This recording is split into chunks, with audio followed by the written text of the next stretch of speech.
Selamat sore Pak. Ya, selamat Mohon izin Pak, saya mau bertanya.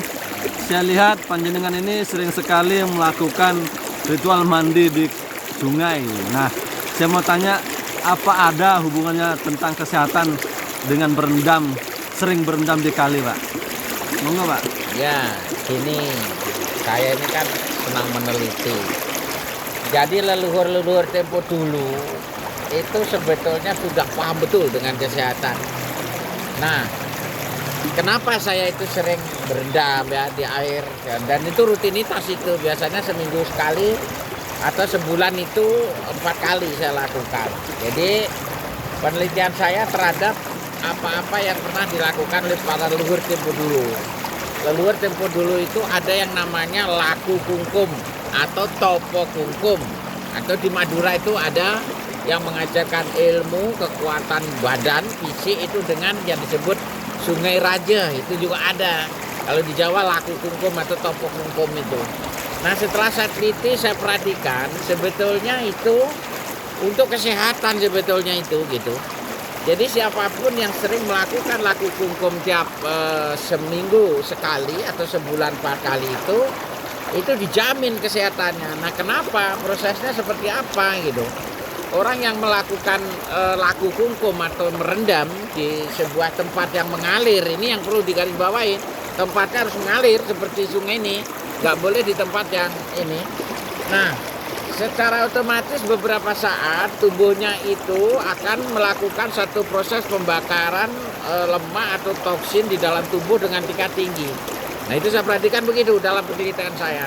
Terbukti dalam beberapa menit dia itu kungkum atau merendam itu, nanti dia akan membuang yang namanya air seni itu, air kencing itu beberapa kali itu. Nah, berarti terjadi satu proses di dalam tubuh itu, metabolisme tubuh itu terjadi. Terutama ini kesehatan di unsur organ reproduksi seperti ginjal, prostat dan sebagainya itu. Nah, kemudian membakar lemak tinggi. Jadi bisa juga untuk orang-orang yang gemuk itu untuk diet itu di situ. Ya, proses buktinya seperti tadi, bahwa di luar memang dingin tapi di dalam itu terjadi panas dia. Dia ditandai dengan kencing-kencing. Nah, yang paling bagus asal dia sudah minimal 5 kali itu buang air seni atau kencing itu, tubuhnya itu udah bersih dari toksin, terutama di organ ginjal. Dan banyak sekali penyakit yang bisa dibantu kesembuhannya. Seperti orang asam urat, ya, kemudian rematik, kemudian gejala prostat, ginjal penuh lemak, kemudian usus yang penuh dengan kotoran-kotoran dan pengendapan yang nggak bisa BAB, ambeien, sakit perut, itu banyak sekali yang bisa dibantu tuh. Dan ini sudah saya teliti lama gitu. Jadi manfaat kungkum ini sangat luar biasa. Cuman harus dilakukan di tempat air yang mengalir. Apalagi kalau dibantu dengan laku-laku spiritual, yaitu ada zikir-zikir khusus, wah, tubuh menjadi hebat. Terbukti di mana? Ada satu wilayah di Indonesia ini yang mengajarkan namanya amalan Sungai Raja. Itu tubuhnya itu setelah itu diuji dengan senjata itu menjadi kados dia gitu. Jadi sangat luar biasa. Ada beberapa cakra yang hidup. Nah, minimal berapa lama? Minimal itu 1 jam. Atau maksimal bisa 2 jam, 3 jam. Nah, itu kalau penuh dengan konsentrasi, Muhammad duduk begini itu akan luar biasa. Jadi itu manfaat untuk kesehatan luar biasa, dan ini adalah ilmu leluhur yang saya lakukan. Ya, terbukti saya sehat terus gitu. Jadi kalau hatinya kita sudah tidak tentram, atau ciri-ciri orang yang terkena penyakit mistik nih, kena santet atau apa, kemasukan roh-roh halus, yang hatinya nggak tentram, pikirannya nggak tentram tuh, terutama pengobat-pengobat tuh.